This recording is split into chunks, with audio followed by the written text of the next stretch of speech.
नमस्कार, मैं ज्योतिषाचार्य आर्यन पांडे अपने YouTube चैनल एस्ट्रो वेदांता पे आप सभी का स्वागत करता हूं और अंग्रेजी नववर्ष 2021 की अग्रिम बधाई देता हूं।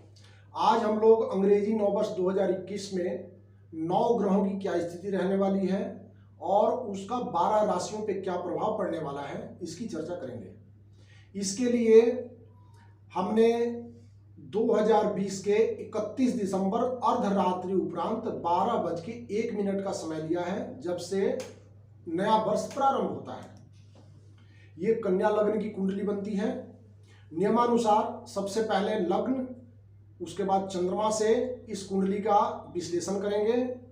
उसके बाद इसका 12 राशियों पे क्या प्रभाव पड़ने वाला है इसकी चर्चा करेंगे। तो शुरू करते हैं लग्न से। कन्या लग्न एजुकेशन और व्यवसाय के लिए सबसे श्रेष्ठ राशि होती है। ये द्विपद, दिवाबली और शीर्षोदय राशि है। कन्या लग्न पे शनि और गुरु की युति की दृष्टि है। शनि और गुरु दोनों अच्छे राजयोग में स्थित हैं। लग्नेश बुध अपने से 4 घर आगे यानी अपने कारक भाव में, चतुर्थ भाव में बुध आदित्य योग अपने मित्र सूर्य के साथ स्थित है, इसलिए लग्न और लग्नेश दोनों बली हैं। लग्न से तीसरे भाव में शुक्र और केतु की स्थिति है और उस पर मंगल और राहु की दृष्टि है। तीसरे भाव में पाप ग्रहों का बैठना, पाप दृष्ट होना अच्छा माना जाता है, इसलिए ये भाव अच्छा माना जाएगा। चतुर्थ भाव बुध आदित्य योग, लग्नेश बुध शुभ कत्री में और सूर्य उभयचारी योग में स्थित है। चतुर्थ भाव का बुध आदित्य योग नेम फेम प्रोस्पेरिटी अर्थात मान सम्मान, समृद्धि और सम्मान प्रदान करता है, इसलिए चतुर्थ भाव भी अच्छा है और सूर्य बुध की स्थिति भी अच्छी है। पंचम भाव में स्वराशि के शनि और नीच भंग राजयोग में गुरु स्थित है, इसलिए पंचम भाव अति बली हो रहा है। अष्टम भाव में स्वराशि के मंगल हैं 3 डिग्री 6 मिनट के, क्योंकि मंगल 12 डिग्री तक अपने मूल त्रिकोण राशि में होते हैं, इसलिए ये मूल त्रिकोण में है। अष्टम भाव में पाप ग्रह का होना, पाप दृष्ट होना अच्छा माना जाता है, इसलिए मंगल का यहां शुभ परिणाम निकलेगा। नवम भाव में राहु त्रिकोण भाव में स्थित है। त्रिकोण का राहु सबसे अच्छा परिणाम देता है, सबसे अच्छा श्रेष्ठ प्रदर्शन देता है, इसलिए राहु की स्थिति भी अच्छी है।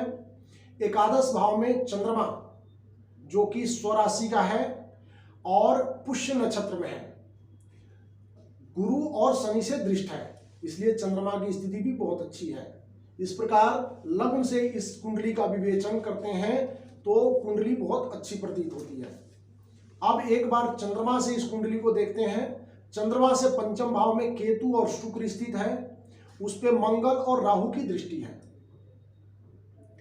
पंचम भाव पे मंगल और राहु की दृष्टि होना टेक्निकल एजुकेशन, तकनीकी के क्षेत्र में विकास होना दिखाता है, इसलिए ये वर्ष पूर्णतः है उनकी वृद्धि होगी, उनको मान सम्मान की प्राप्ति होगी।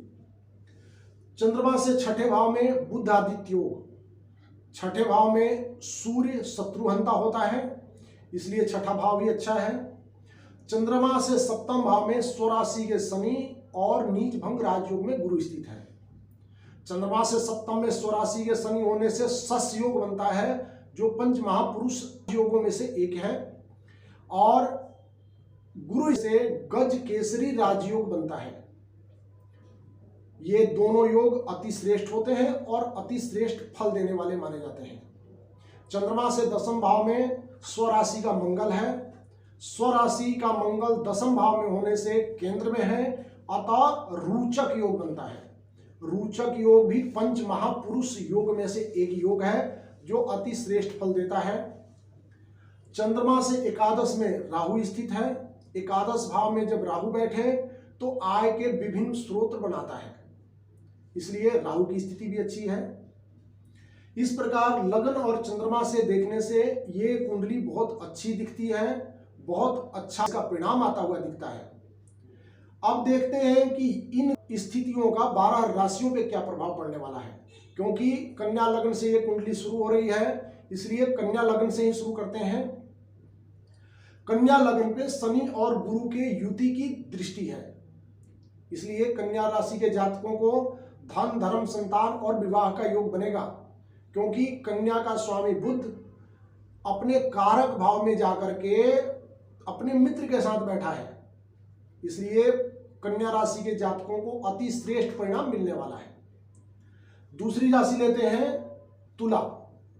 तुला का स्वामी शुक्र अपने से एक घर आगे चला गया है, परंतु तुला राशि पे मूल त्रिकोण में स्थित मंगल की दृष्टि है, ये अष्टमी भी है, तो कुछ बाधा के साथ मकान इत्यादि बदलने का संयोग बनेगा। और शनि के युति की दृष्टि होने से विवाह, संतान और धन का भी योग बनेगा। अब अगली राशि लेते हैं वृश्चिक। वृश्चिक राशि में शुक्र और केतु स्थित हैं, मंगल और राहु की दृष्टि है। राशि मंगल की दृष्टि होने से वृश्चिक राशि के नैसर्गिक गुणों में वृद्धि हो रही है।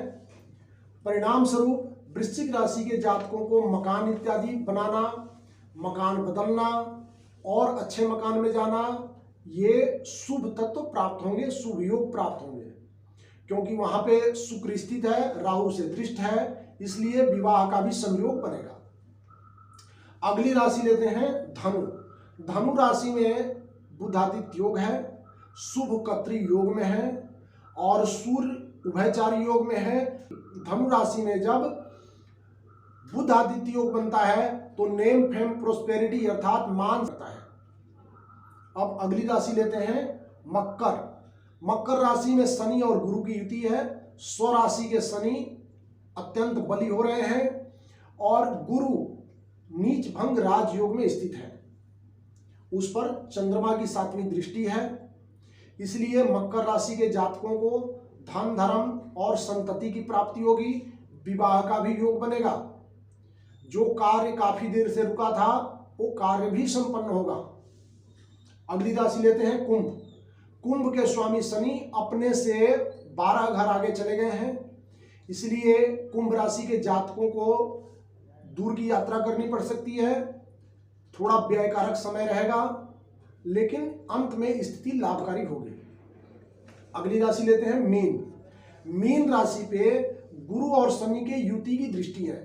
शनि की तीसरी दृष्टि सर्वदा लाभकारी मानी जाती है, इसलिए गुरु और शनि के युति का सबसे अच्छा स्रोत, सबसे अच्छी ऊर्जा मीन राशि को प्राप्त हो रही है। इसलिए मीन राशि के जातकों को संतति और विवाह का योग बनेगा। अपने कार्य व्यवसाय जो आप कर रहे थे, धीमा चल रहा था, तो उसमें भी तेजी आएगी। अब अगली राशि लेते हैं मेष। मेष राशि में मूल त्रिकोण का मंगल स्थित है, इसके कारण मेष राशि के जातकों को, जो विद्यार्थी परीक्षा में बैठने वाले हैं, विशेषकर टेक्निकल एजुकेशन यानी इंजीनियरिंग और मेडिकल लाइन से संबंधित, उनको विशेष सफलता देगा। जिनका कोर्ट कचहरी में मुकदमा है उसमें सफलता मिलेगी। अगली राशि लेते हैं वृक्ष। वृक्ष में राहु स्थित है और शनि और गुरु की युति की दृष्टि है और शुक्र की भी दृष्टि है, इसलिए वृष राशि के जातकों के विवाह और संतान के योग बनेंगे। सावधानी से निर्णय करना चाहिए, नकारात्मकता रहेगी उसको दूर करना चाहिए और सावधानी से विवाह संबंधित निर्णय करना चाहिए। अब अगली राशि लेते हैं मिथुन। मिथुन राशि पे बुध आदित्य योग में स्थित बुध और सूर्य की दृष्टि है। बुध क्योंकि मिथुन का स्वामी होता है, इसलिए मिथुन के शुभ परिणामों में वृद्धि हो रही है, उसके नैसर्गिक गुणों में वृद्धि हो रही है। परिणाम स्वरूप जो व्यवसायी हैं उनको विशेष लाभ होगा। जो टेक्निकल एजुकेशन से संबंधित विद्यार्थी हैं उनके परीक्षा का परिणाम उनके आशा के अनुरूप आएगा। अब अगली राशि लेते हैं कर्क। कर्क राशि में स्वराशि के चंद्रमा पुष्य नक्षत्र में है और गुरु और शनि की युति से दृष्ट राशि है। इसके अलावा उस पर मंगल की भी दृष्टि है, इसलिए कर्क राशि के जातकों को धन, धर्म, संतति के अलावा विवाह और रुका हुआ कार्य भी बनेगा। मुकदमे में जीत का योग बनता है। अब अगली राशि लेते हैं सिंह। सिंह का स्वामी सूर्य अपने से 5 घर आगे चतुर्थ भाव में चला गया है, शुभचारी योग में है और लग्नेश बुध के साथ बैठा है। बुध स्वयं शुभकत्री योग में है और सूर्य चंद्रमा से सम योग में है। सम योग में जब सूर्य और चंद्रमा होते हैं तो दोनों अपना अपना शुभ परिणाम देते हैं। इसलिए सिंह राशि के जातकों को भी, विद्यार्थी हैं तो परीक्षा में सफल रहेंगे। अगर आप व्यवसायी हैं तो व्यवसाय भी सफलतापूर्वक संचालन कर पाएंगे। इस प्रकार हम लोगों ने देखा कि 2021 में प्रत्येक राशि के लिए कुछ ना कुछ शुभ फल प्राप्त होने वाला है।